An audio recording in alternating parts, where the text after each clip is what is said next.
There are a few places on Earth where cloud forests, such as this one in Costa Rica's Monteverde region, exist. The low hanging clouds are almost within touching distance of the canopy of this rich and diverse habitat. It takes a few factors to form such a cloud forest. As we zoom in on Central America, we can see that Costa Rica occupies a rich stretch of land between the Atlantic and Pacific Oceans, a small space that is packed with different ecosystems. A continuous flow of hot and moist air from the Atlantic Ocean climbs the mountains and lays the foundation for a cloud forest.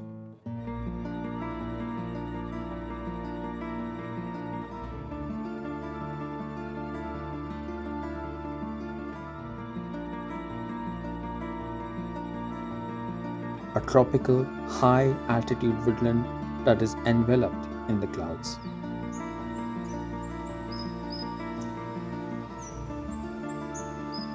It is estimated that only 1% of global woodland is made up of cloud forests, a sad drop from 11% in the 1970s.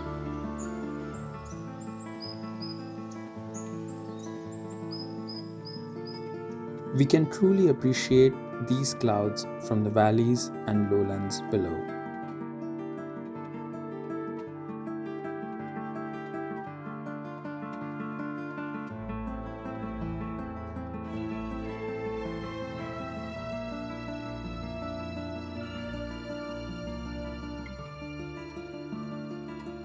As the clouds continue to float above, the forests themselves have a magical feel about them.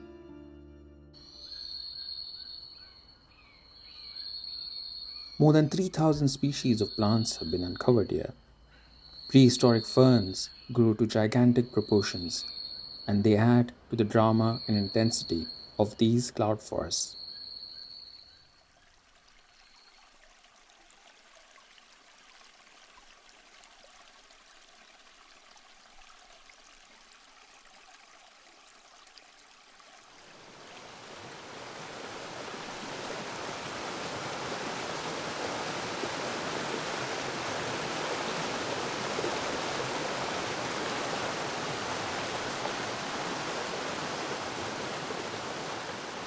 A green wall of a vast diversity of plants and trees greets the visitor. The deep and dark forest can be a difficult place to look for the wildlife that hides here.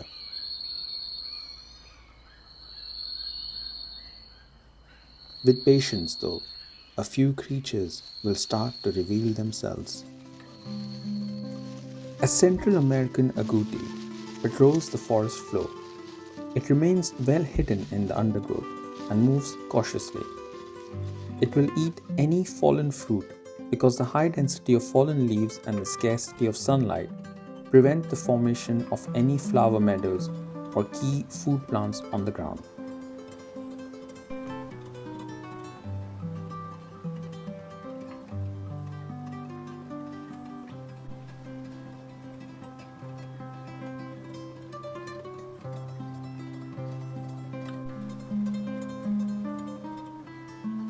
More than 40% of the plants in this cloud forest are epiphytes.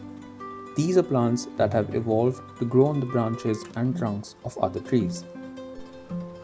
Epiphytes include mosses such as these. A sleeping Hoffman's two-toed sloth is so well concealed that it almost looks like a mossy branch. It will keep its face hidden away until nighttime, when it will start to get active. The ability to stay hidden away so high up in the canopy is the sloth's key defense against predators.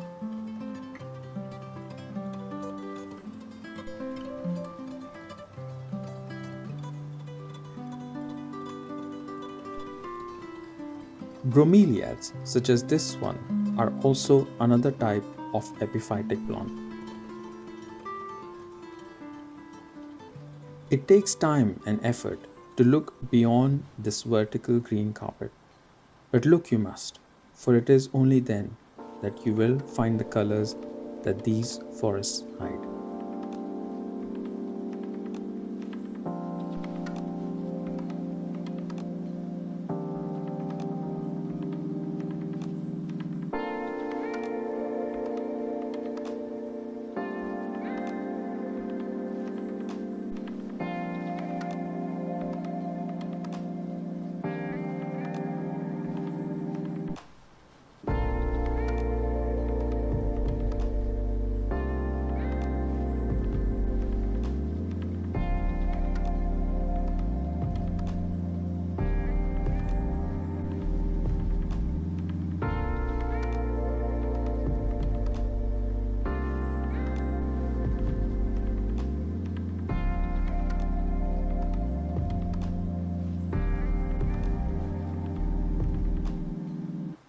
The rich, colorful flowers have a purpose to serve. They attract these magnificent insects.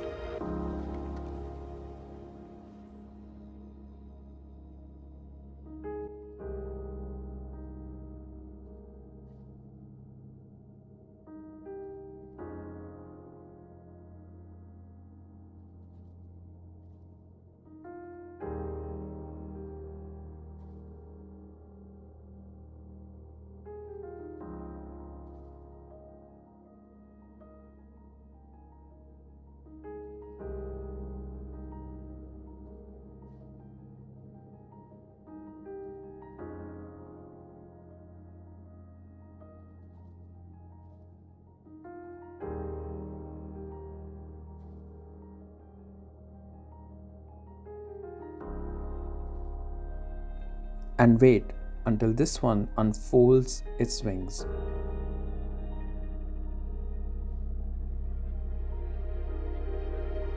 A blue morpho butterfly.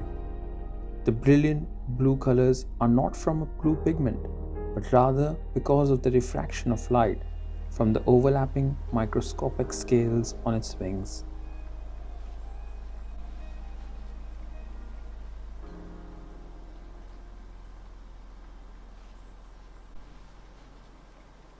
Much harder to see are some of the colorful birds of these cloud forests.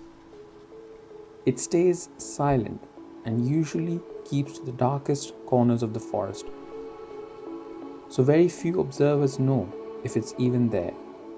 But eventually, this curious bird comes under better light.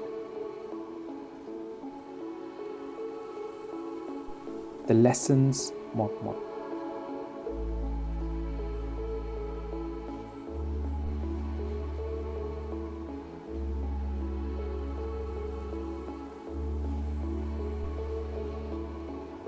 The emerald toucanet is another bird that has splendid colors. It will overcome its shy nature when there is some food on the table, and this is a great opportunity for us to appreciate its brilliant colors.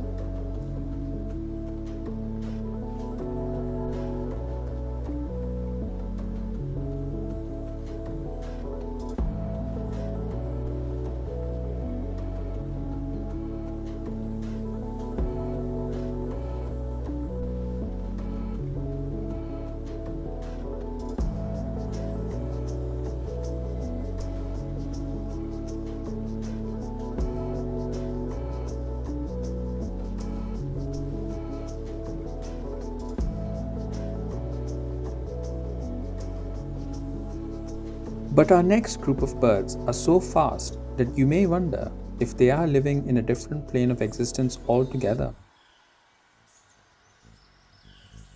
Hummingbirds move so fast that their wing beats are almost invisible to the human eye.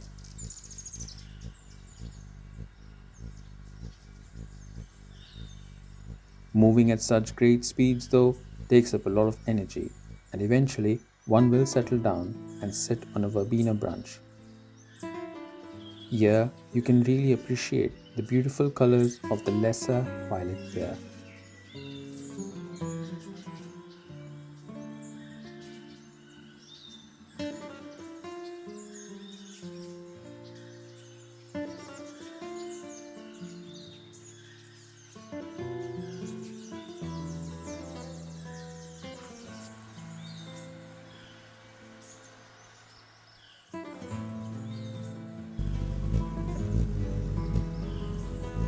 Another way of attracting them from the deep forest is through a well placed feeder.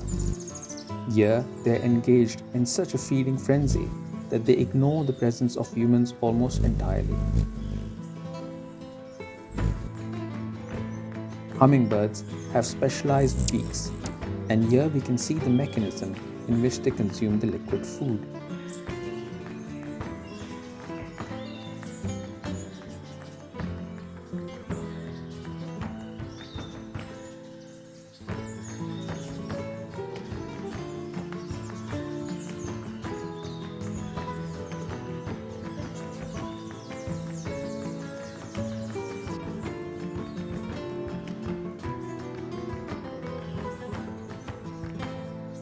The shape of their beaks also determines the type of flowers they can feed on in the wild.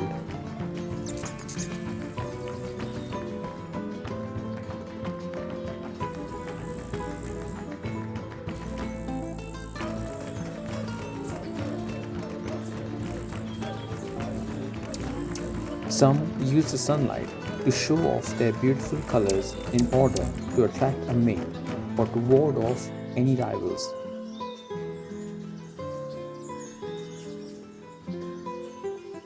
Given such a beautiful diversity of colorful birds, you may assume that a country like Costa Rica would be in a very difficult position to appoint a national bird.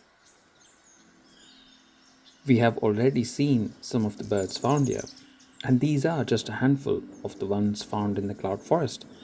There are some other birds that could be in the running for that title, like this black guan. It is only found in Costa Rica and Panama.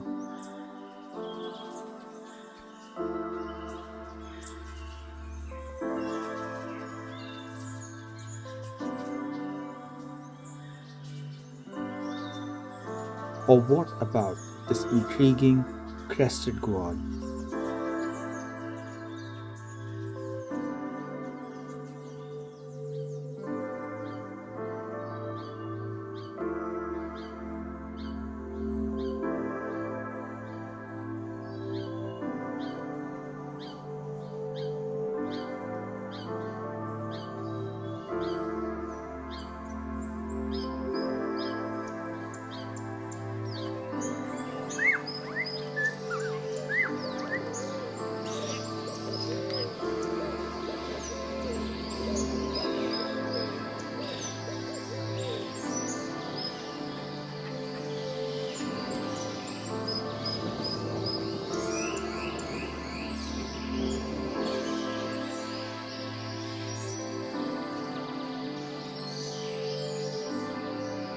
Hoffman's woodpecker is also a much sought after bird in Costa Rica.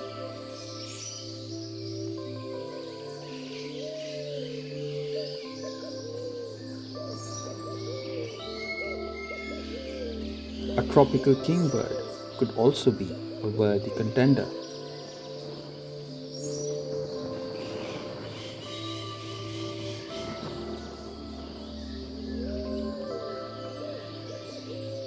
Or what about this beautiful spot breasted oriole?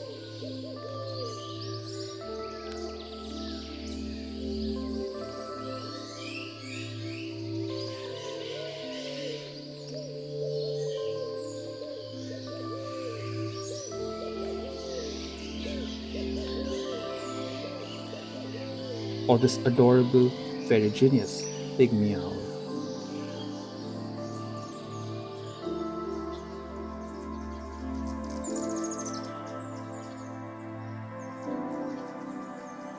But none of these wonderful birds take the merit of being Costa Rica's national bird.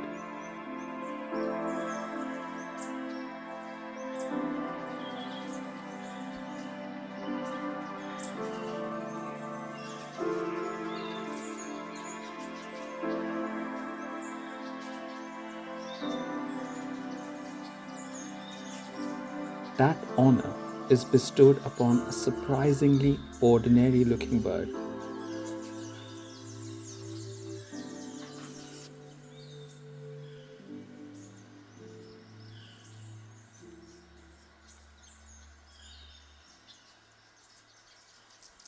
A clay colored thrush.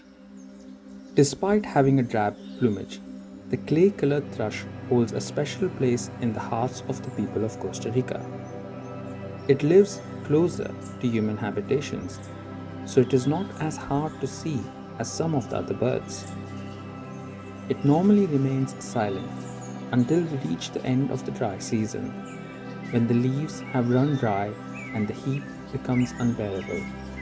And this is when the clay colored thrush takes center stage. It sings a beautiful melody, and when it sings, it feels like everything stops to listen to the song.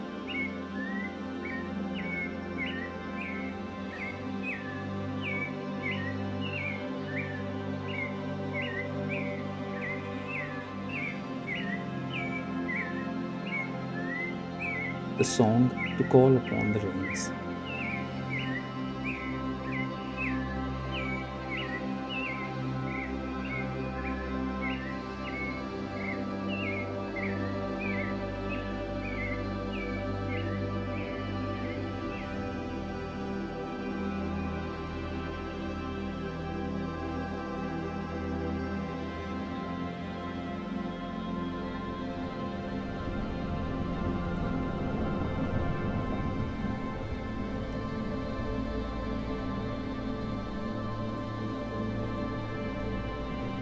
The rain clouds answer the call of the thrush and move in to pour down the parched lowlands, coasts, and foothills.